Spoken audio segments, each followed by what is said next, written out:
Guys, what's going on? Welcome back to a new episode of Sniper Sundays. So it's currently 38 past 4 and it's Saturday. So yeah, basically this week I'm looking, I think it was like 9 or 10 pairs I think I put in for the members chat, but you only get 3, which is what I've chosen this week. So I'm just going to run through them so you guys can see kind of like a little taster of how I trade, see what I'm kind of looking at for the week ahead, and you guys can take them if you want to take them, or you don't have to take them, you can just use it, and hopefully it helps you out a little bit. So yeah, I'm going to keep this video short and sweet and to the point. Cool. So EURJPY, basically this is what I'm seeing, okay, and I'm going to explain this to you, clear the chart so I can do it step by step. Cool. So remove drawings, right? First thing we do is we get trend line. Trend line is the basic stuff. Next thing we do is we see if we can place a descending trend line that we can place as well. Yeah. So you got this and you got this. So I can clearly see that this ascending trend line, the ascending means going up, right? That's been broken because you can see clear break. Yeah, it's clearly broken. So what usually happens is when a break occurs, it's broken and it retests, so it usually comes back to touch the trend line. So we can use that in our favor here. Next thing we do is we use the fib retracement tool, and we place from the last significant high to last significant low. So there to there. We can put it across if you want to put it across, and that lines up nicely. Okay. Next thing we do is we get the horizontal line, and then we have a little look around our golden fib zone. So round here, we look for a cycle level. Is there a cycle level? Yep, 121,500. So you can place that there, and you can place it, and you can move it nice and neat.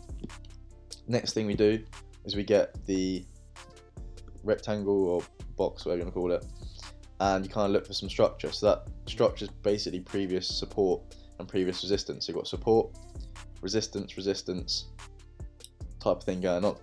So we can stick our pink box on around here, and we can see that 1, 2, 3, these wicks are going into this zone. So then I can place that there, also make it look neat, zoom in a little bit, and I can see that when price gets to this kind of region, it has a kind of some reaction. And this is also forming this is like the left shoulder, this is the head, this is going to be the right shoulder. A head and shoulders pattern is a reversal pattern, so that's basically a sign that a sell-off is imminent. So this is where I place my stops. You can place stops just above this if you want, but you got this wick here, so you can place it just above that if you want to, and then you pull it down. Obviously, our last take profit would be here, like something like this. Okay, we take 50% off here, 25% here, 25% here. You've got banks and partial profit, and yeah, so that's a 233 pip move to the downside, and I'll be looking. So obviously, wait for the retracement, and I'll be looking for the sell to the downside. Okay, for entries I'll be looking for probably, let's look on the 2-hour time frame. I'll probably be looking for 3 4-hour candles. Okay, I do explain this more in my members zone, but so if you want to join that, then you can DM me and ask me about it. I give all the details, but for now you can just kind of have this. So I'll be looking for price to come back into this kind of pink zone, this little circle, and then I'll be looking for the rejection, so like doji, spinning tops and shooting stars from this zone, and I'll be looking for the sell. So that's basically what I'm seeing on EURJPY. Quick bit of analysis for you. So you've got descending trend line, break and retest of the ascending trend line, you've got structure, you've got golden fib zone, you've got cycle level 1.121,500, and if we see candle rate rejection, then that's like 5, 6 confidences to take a trade. The only thing I don't like about this is the EMA is quite low, and usually I like to see it coming in and then it can reject that as well, but it's not always going to be perfect. So that's kind of what I'm seeing on EURJPY. GBPCAD, basically what I'm seeing on this is a buy. Okay, this is what I'm seeing. This is my analysis on it, and I'm going to explain it to you right now. Cool, so just going to 8-hour time frame, clear this up, remove drawings, and I'm going to go with a trend line, obviously, or just the line tool, whatever you want to call it. What's it called? Trend line, there you go. A line tool, trend line tool doesn't really make a difference. So you've got 1 touch, 2 touch. It takes 2 touches to make a trend line. Okay, 1 touch, 2 touch. and then the third touch is where we would look for a trade. Yeah, 3 is our magic number. Yeah, 3 is our highest probability. We get the fib retracement tool and we fib it from the last significant low point to last significant high point. So let's say that price is finished, is moved to the upside here. This is where it would be, but you know, if it keeps going, then we can move the fib as and when it needs to be updated. And I do all this. I do all the updates like this and post it in my members zone. So if you do want those updates, give me a DM. Do we have a cycle level around our golden fib zone? Not perfectly, but we have one just below. So we just have one 7500 just here. Is it structure? Let's take a look. Okay, resistance, support. Look at these wicks. 1, 2, 3, 4, 5, 6, 7, 8, 9, 10. Yeah, so it's structure, okay, support and resistance, previous support and resistance. So you could say it was resistance here, okay? So resistance now acting as support. That's basically what structure is, okay?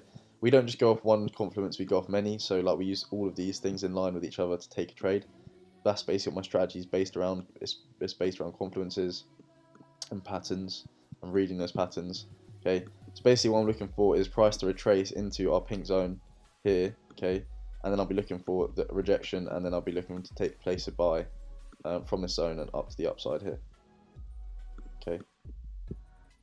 And a long position from here, okay. And then I'm going to have my stops just below the, you know, these wicks here.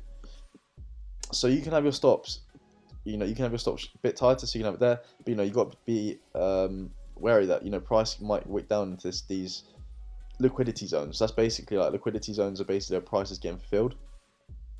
So when price came up to here, literally wicked up and then just had a massive sell-off.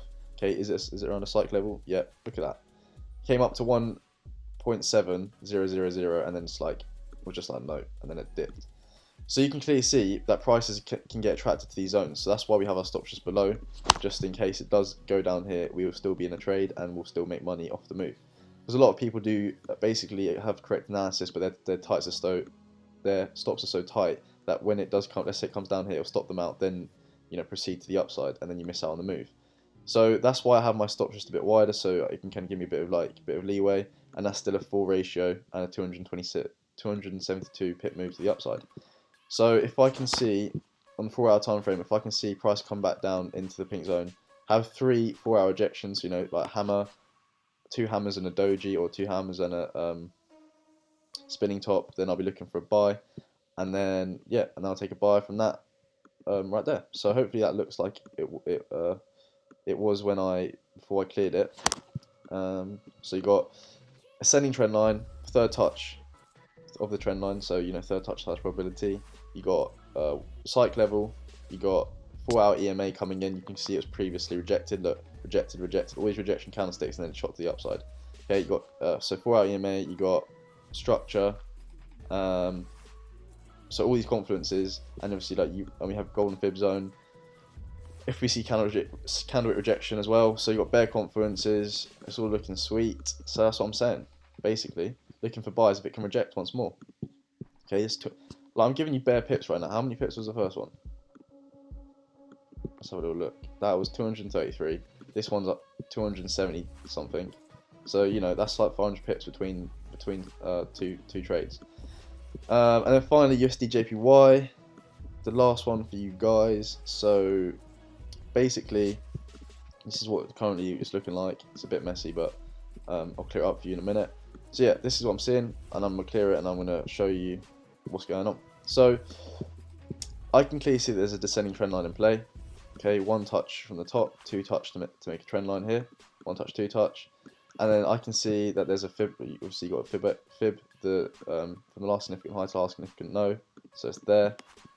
Get your horizontal line, see if there's a cycle level in between or near our golden zone. Yep, right in the middle is 107,500, just there. Is it structure? Yeah, look, resistance, resistance, resistance, support, support, support, support, support,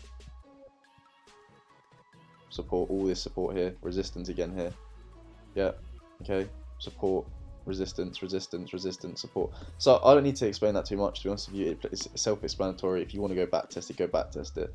It works, okay? Cycle levels are like magnetized, okay? Price always gets attracted to here before it has a big move either way, okay?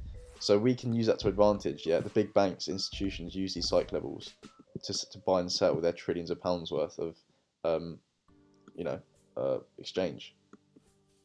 So I have my stops just above the these wicks here, 1, 2, 3. So it's obviously price getting attracted here before it had a sell off, so I have it just above.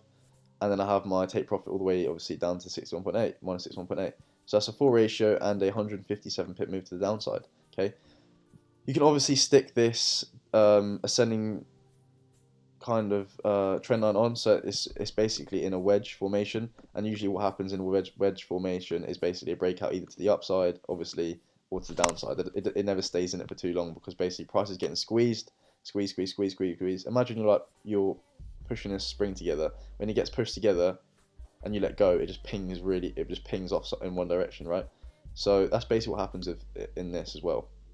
So it might come back up and then ping to the downside. Basically, is what I'm saying.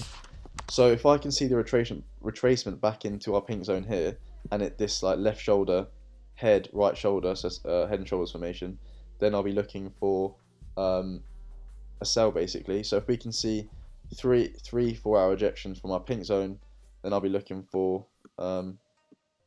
basically a sell. Okay, so I'll be looking for yeah, so I'm looking for that. So if price can retrace, yep, retrace into our zone, yeah, and then we can see the rejection, then I'll be looking for a sell to the downside, the continuation. So that's why you don't really need that on there, to be honest with you. This is what I'm seeing. So you got, the same trend line, third touch, daily EMA, I think. Yeah, perfectly, you can see it. There, daily EMA, so that's 3. Cycler 107,500, you got head and shoulders formation, if it does happen, and then obviously golden fib zone, all that good stuff. So you've got loads of confluences, loads of reasons to take a sell here. That's what it basically means if you get confused. So yeah, that is it. That is the weekly update for you. If you want more details, more charts, more trades, more all that good stuff, then join the trading zone, the KFX members zone. If you want to join, give me a message and I'll send you the details. But yeah, I think that is it for this video for this week. But yeah, if you do want the details on the zone, give me a message. You obviously get a midweek update on Wednesday, so it's like a video like this, but it would be more in detail with obviously all the pairs that I'm looking at, and just a bit of like an update on kind of the moves throughout the week. So yeah, thank you guys for watching, and oh yeah, be sure to subscribe, leave a like, and yeah, I'll catch you next week.